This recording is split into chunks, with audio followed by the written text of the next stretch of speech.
Hello दोस्तों, नमस्कार। आप भी यूपीएससी की तैयारी करना चाहते हैं, सही प्लेटफॉर्म पे आए हैं, जहां पर हम शुरुआत से लेके अंत तक यूपीएससी की तैयारी कैसे करना है, क्या माध्यम होना चाहिए, क्या तरीका होना चाहिए। तो मैं कौन होता हूं यूपीएससी की तैयारी कराने के लिए बताने वाला। सबसे पहले मेरा भी परिचय होना चाहिए कि मैं हूं कौन। आप मेरे को इस चैनल के माध्यम से टॉपर्स इंटरव्यू देखते होंगे। यूपीएससी के टॉपर्स हों चाहे पीसीएस के टॉपर्स हों, जो यूपीएससी आईएएस बन रहे हैं उनके इंटरव्यू करता हूं। पीसीएस कर रहे हैं, एसडीएम बन रहे हैं, उनके भी इंटरव्यू करता हूं। एक नहीं, हजारों टॉपर्स आईएएस आईपीएस या एसडीएम, इन सब के इंटरव्यू में लगातार कर रहा हूं और उनसे मैं कई सालों से 4 सालों से अपना अनुभव और उनका अनुभव ले रहा हूं। क्या मेरी जर्नी ऐसी ही थी? क्या मैं इंटरव्यू जो कर रहा हूँ ऐसे ही कर रहा हूँ? सबसे पहले मैं अपने बारे में बताना चाहूँगा। मैं भी वही कर रहा था जो आप करना चाहते हैं। साल था 2019 जब मैं यूपीएससी की तैयारी में उतरा था और मैं इसको अपने पूरे 6 साल दिए यूपीएससी के लिए। और 6 साल जब देने के बाद किसी कारणवश मेरे फाइनल सिलेक्शन तक मैं नहीं पहुंच पाया और मेरा सिलेक्शन नहीं हुआ। तो मैं शुरुआत में टीचिंग करता रहा, पढ़ाता रहा। टीचिंग छोड़ने के बाद मैं यूपीएससी के टॉपर्स से बात करने लगा, इंटरव्यू उनका करने लगा और ये अच्छा लगने लगा। टॉपर्स से बात करना, इंटरव्यू उनके लेना, उनसे बातचीत करना, ये सारी चीज़ें अच्छी लगी। वो अनुभव काफ़ी उनका लेते थे, देते थे, तो अच्छा लगता है। आप देखते भी होंगे। अब मैं इस जर्नी को, जो मैंने सीखा है, देखा है, अपना अनुभव किया है, मैं इसी को साझा आप लोगों के साथ करना चाहता हूं। और बहुत सारे लोगों के कमेंट आते हैं, बहुत ऐसे छात्र हैं जो यूपीएससी के बारे में जानना चाहते हैं और हर वक्त कोचिंग के बारे में सोचते हैं। कोचिंग करने के बाद आप यूपीएससी की तैयारी कर पाएंगे क्या? कोचिंग कितनी ज़रूरी है?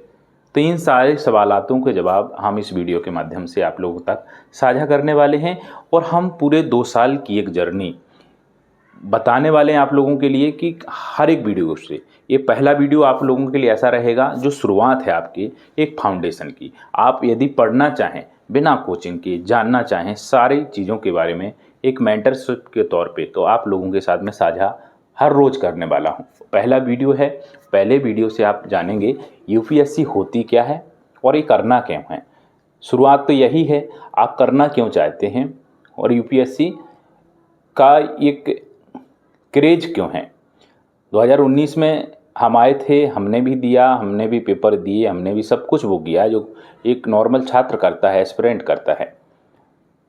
तो यूपीएससी के बारे में शुरुआती दौर से बात करें तो ये भारतीय संविधान के भाग 14 में आर्टिकल 315 से लेकर के 323 तक यूपीएससी लोक सेवा आयोग के बारे में चर्चा की गई है। तो ये एक संस्थान है, एक संघ है। यूपीएससी एक संघ है। हमारी जो तैयारी है वो है सिविल सर्विस एग्जाम की। तो ये खाका होता है शुरुआत का कि आप तैयारी जो कर रहे हैं तो कैसे करें। देखो, मैंने अपने बारे में बता दिया कि मैं हूँ कौन और क्या आप लोगों तक साझा कर पाऊंगा। तो वही चीज़ें बता रहा हूँ इस मार्केट की। इस मार्केट में जितने भी आपको मेंटरशिप देने वाले हैं, टीचर हैं, कहीं ना कहीं यूपीएससी में रहे हैं और वो सफल हुए बहुत कम। असफल व्यक्ति ही आप लोगों को मेंटरशिप दे रहा है, पढ़ा रहा है। क्योंकि मैं नहीं मानता हूँ कि असफल होने के बाद सफल होना कितना ज़रूरी है। यदि आपका अनुभव आपके पास है तो आप साझा कर सकते हैं। तो वही चीज़ें आप लोगों के साथ करने वाला हूँ। यूपीएससी की शुरुआत आप करना चाहते हैं तो सबसे पहले आपको एक एनसीईआरटी में मैं नहीं बोलूँगा अभी, एक आपके पास सिलेबस होना चाहिए।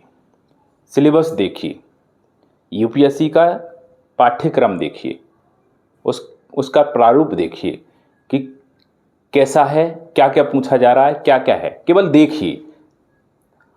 अब बात आती है दूसरी एनसीईआरटी की। तो आपके पॉलिटी, ज्योग्राफी, हिस्ट्री, इकोनॉमी, खासकर इन सारे 4 सब्जेक्ट की आपके लिए एनसीईआरटी बहुत ही ज़्यादा महत्वपूर्ण है। तो आप पॉलिटी की पढ़ेंगे 6वीं से 12वीं या 9वीं से 12वीं, हिस्ट्री की आप 6वीं से 12वीं बिल्कुल करना चाहिए, और आपको आपकी इकोनॉमी की 9वीं से 11वीं या 11वीं से 12वीं। 11वीं 12वीं में माइक्रो मैक्रो नाम से 2 ऐसी पुस्तक हैं जिनको बाद में पता चलता है कि हाँ वो भी डिफ़िकल्ट हो जाती हैं। माइक्रो मैक्रो काफ़ी पढ़ने में समझने में आसान नहीं होती हैं, लेकिन उसको पढ़ना है। ज्योग्राफी में भी पढ़ना है, ज्योग्राफी भी 6वीं से 12वीं तक की। जब ये आप एनसीईआरटी पढ़ लेंगे तो आपके मन में एक सवाल होगा कि एनसीईआरटी पढ़ने से होगा क्या। देखो, एनसीईआरटी पढ़ेंगे तो आपका बेस तैयार होगा। आपने पहले भी एनसीईआरटी पढ़ी हैं, पढ़ के भी आए हैं, लेकिन उसका तरीका क्या था पढ़ने का, कैसे पढ़ते थे। लेकिन उस समय पे हम यूपीएससी को टारगेट करके नहीं पढ़ रहे थे। यहाँ पर हम यूपीएससी के उस फाउंडेशन की शुरुआत कर रहे हैं जहाँ से आपको चढ़ना है, आगे बढ़ना है। तो पहली सीढ़ी आपकी एनसीईआरटी है, सिलेबस है, ये पहली ही सीढ़ी में मान सकते हैं। और इससे आपकी हैबिट बनेगी पढ़ने की। और अब सवाल आता है कि हम कोचिंग करें या ना करें। देखो, कोचिंग करना उतना ज़रूरी नहीं है यदि आप समझ पा रहे हैं, एनसीईआरटी को पढ़ पा रहे हैं। एक मेंटरशिप आपको अच्छे से मिल जाती है, एक मेंटोर करने वाला आपको मिल जाता है, सही दिशा दिखाने वाला। जैसे कि आप जा रहे हैं, आपको चलने का एक रास्ता बता दिया कि भाई इस रास्ते से जाएंगे तो वहाँ पहुँच जाएंगे, और वहाँ तक पहुँच जाएंगे तो रास्ता बताने वाला आपको मिलना चाहिए।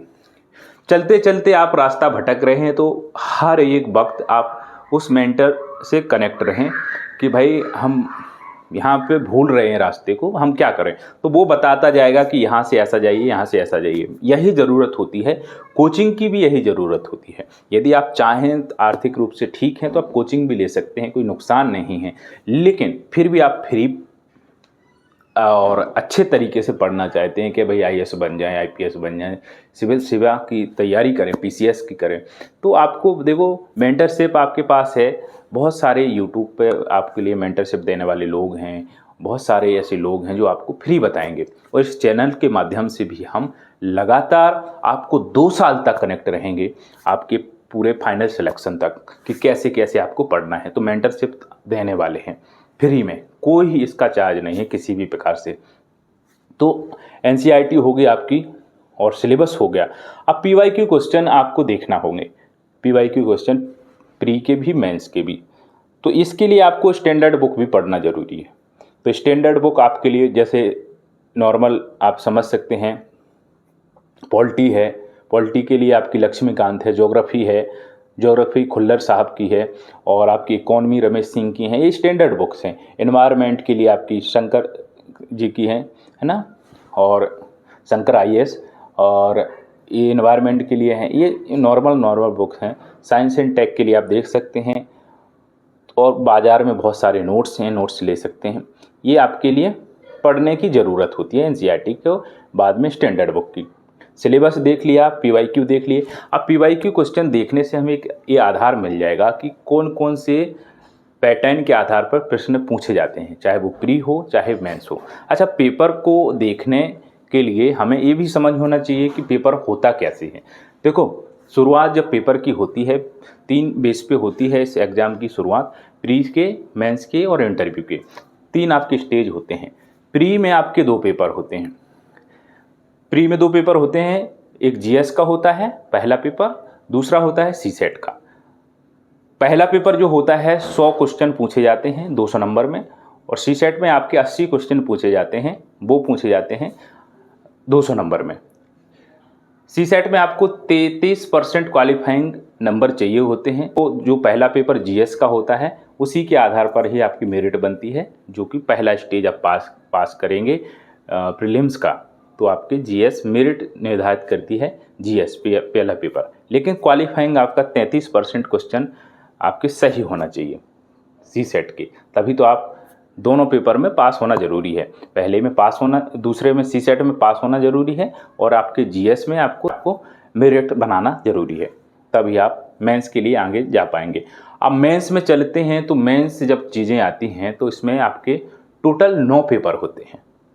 9 पेपर होते हैं। सबसे पहले 2 पेपर की बात कर लेते हैं जो लैंग्वेज के होते हैं। एक तो होता है कंपलसरी इंग्लिश का, सभी के लिए इंग्लिश पास करनी होती है। 25% इसमें क्वेश्चन नंबर चाहिए होते हैं, क्वालिफाइंग होता है। इसके बाद दूसरा जो पेपर होता है आपका जो होता है आपकी लैंग्वेज का। लैंग्वेज हमारे भारतीय संविधान की 8वीं अनुसूची में 22 भाषाएं हैं। इन भाषाओं में से कोई भी एक भाषा आप सिलेक्ट कर सकते हैं जिसमें आपको क्वालिफाई होना है। तो 2 पेपर ये निपट गए आपके, 300 नंबर के पेपर होते हैं। इसके बाद आपके 7 पेपर जो बचे, पहला होता है ऐसे का, ये 250 नंबर का होता है। इसके बाद पेपर फर्स्ट होता है, पेपर 2 होता है, पेपर 3 होता है, 4 होता है। GS paper first, second, third, 4, इस प्रकार से ये 250 नंबर में ये हो जाते हैं। अब 2 पेपर और बचते हैं, वो होते हैं आपके ऑप्शनल के। ऑप्शनल भी 250 नंबर में होता है, यानी 500 कुछ नंबर का आपका ऑप्शनल होता है। बहुत डिसाइड करता है नंबर ऑप्शनल कि आपको कैसे एक मेरिट में आना है, आईएएस का जो रैंक है उसके आधार कैसे बनना है, आपका ऑप्शनल ही डिसाइड करता है। तो ऑप्शनल बहुत सोच समझ के आपको सेलेक्ट करना चाहिए।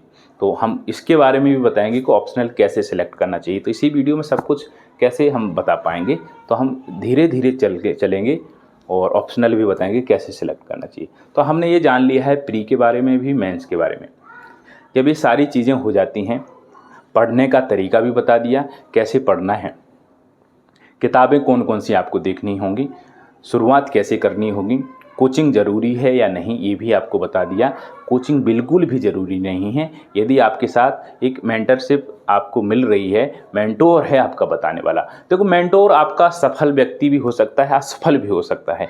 जिसने अपना अनुभव इस क्षेत्र में लिया है वो आपका मेंटरशिप आपको दे सकता है। अब ऐसा नहीं है कि तो आप शुरुआत कर रहे हैं, 1 ही साल में आप मेंटरशिप किसी से ले सकते हैं, बता सकता है, लेकिन उतना अनुभव नहीं।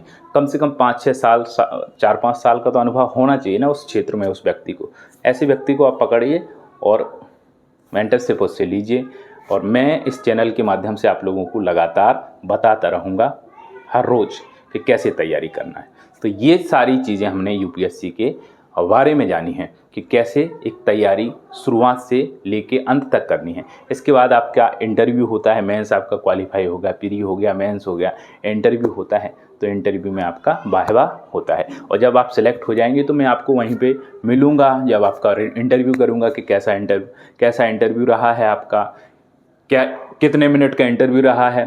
फाइनल सिलेक्शन होगा तो भी मैं मिलूँगा आपको इंटरव्यू करते हुए आप लोगों का, टॉपर्स का जैसा आप देखते हैं। तो इसी की उम्मीद रहेगी कि एक मेंटरशिप के तौर पे आप यहाँ से मेंटरशिप लेते जाएं, पढ़ते जाएं और आगे बढ़ते जाएं।